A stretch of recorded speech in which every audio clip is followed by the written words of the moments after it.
guys, this is Blacklist of the Abyss, and you're watching my review for Fairy Tail, chapter 370. And in this chapter, Face gets unsealed. We actually see it coming out of the ground and everything. And the shaking is still going on. And because of that shaking, a sword happens to fall towards the cell that Lisana and Natsu are in. So they try to use that in order to cut their chains. Um, that's really all we see of them in this chapter.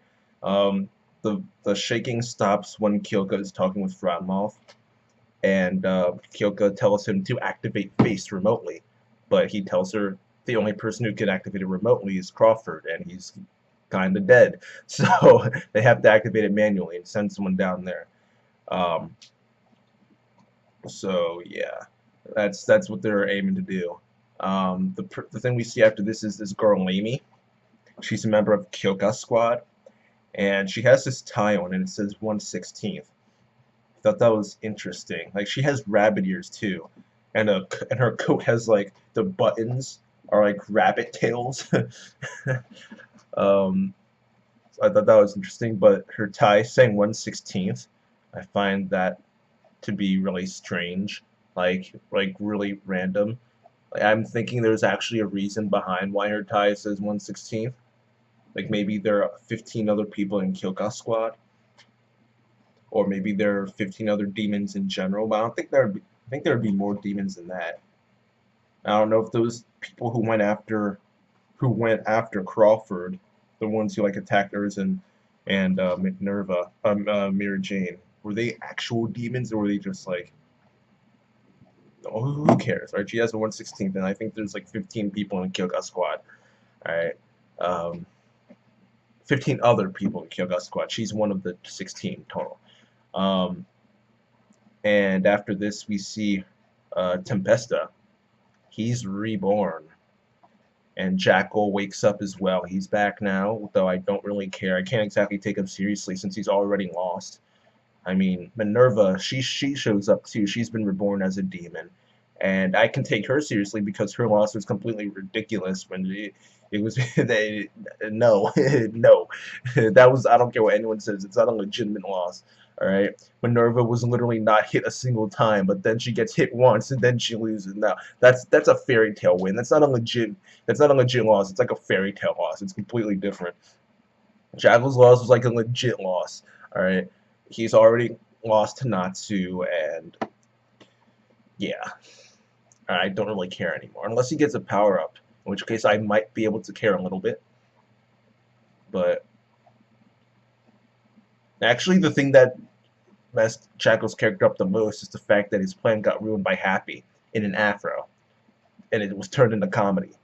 All right, that's the thing that was that's the thing that ruined his character the most. All right, the fact that Happy ruined his plans. All right, but yeah, he's back. Tempesta's back. Minerva wakes up. She's back, and it turns out that Lamy wants to take Mira Jane and turn her into a demon as well. I enjoyed this part of the chapter overall just because Lamy was funny. Like, I wasn't exactly excited to see Jackal back, but Lamy was able to negate that unhappiness and actually fill me with some laughs, because she really likes Species. All right, she loves her Bishonen, her handsome men. All right, her pretty boys. She loves them, and she was like especially clinging to Jackal. So that was funny, and the way she reacted to Mira Jane was funny too. She's like, she really wants to mess her up real bad because she's cute. So the look on her face was hilarious when she said it. She didn't really care about Minerva either, but she wasn't like her reaction to Minerva was not as hardcore as her reaction to Mira. Um, so yeah, Mira Jane, she's going to be turned into a demon. Probably not. Natsu and Lisan are probably going to come in or something like that. They'll probably find Mira Jane before they find Urza. Well, no, because there's like four bad guys right now that would be enemies there, so they wouldn't be able to beat all of them. So yeah, actually they'll probably find Urza first. Yeah, maybe they'll find Silver first. Probably not. yeah, after that part of the chapter, we see Elfman and the Lacrima. It's about to go off, and one of the people I predicted would come in did come in. All right, it was Kana. I mean, I even threw Max in there for the heck of it. That was Kana was like the one who had the biggest chance of coming in because she was the one who was actually suspicious of Elfman, and she comes in, and she doesn't throw a card at the Lacrima because it takes a little bit to process what's going on. And during that time, Elfman jumps on her and pins her down and prevents her from doing anything and also shouting out for help. And Levy, during all this, when all this is going on, she figures out that Tartarus' headquarters, that cube thing, it's like right above Magnolia. That's because Seira and Kyoka want to watch the destruction of Fairy Tail. And they see it. The bomb goes off. And I was right about them not leaving the building before the bomb went off, but I was wrong about the bomb actually not. I didn't think the bomb would actually go off. I thought that Kana would manage to like throw like sideways throw a card like a freaking shuriken and break the Lacrima, but maybe I don't know, someone. All of Fairy Tail was still, not all of Fairy Tail, some were in Tartarus' base, but like all the guys that were in there, didn't look like any of them escaped. So does anyone in Fairy Tail have like teleportation magic or something like that? Like, did Kana use some type of magic, one of her cards, to teleport all of them out in time? Trying to think of someone who was there who could do something. I highly doubt that Lucy fit all of those guys in freaking Horologium. Honestly, I don't know how they could have avoided that. They did somehow, but I don't know how they actually went about doing it. Yeah, I mean, that's really it for the chapter. We get the name of the next chapter shows that part 2 of the Tartarus Saga is going to start.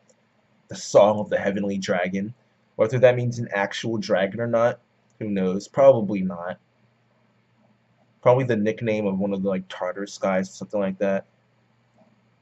Maybe the Heavenly Dragon is the nickname of the person who saved them. Who knows? Maybe it has something to do with Jamal, since he uses magic, like involves like the stars and the heavens and things like that. Maybe it's a spirit, the celestial spirit, I mean.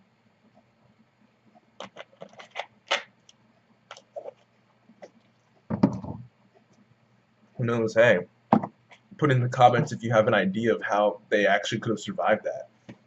Because we know they did. It's just a matter of figuring out how. But I'll give this chapter a 7 out of 10. Because the big things that happened were the guild blowing up and the people being reborn. But other than that, it was just like, the stuff was just okay. I mean, the cube was above Magnolia too. Like, other than that, chapter was just okay, so I'll give it a 7 out of 10. And yeah, that's it. Rate, comment, subscribe, and I'll see you guys next time.「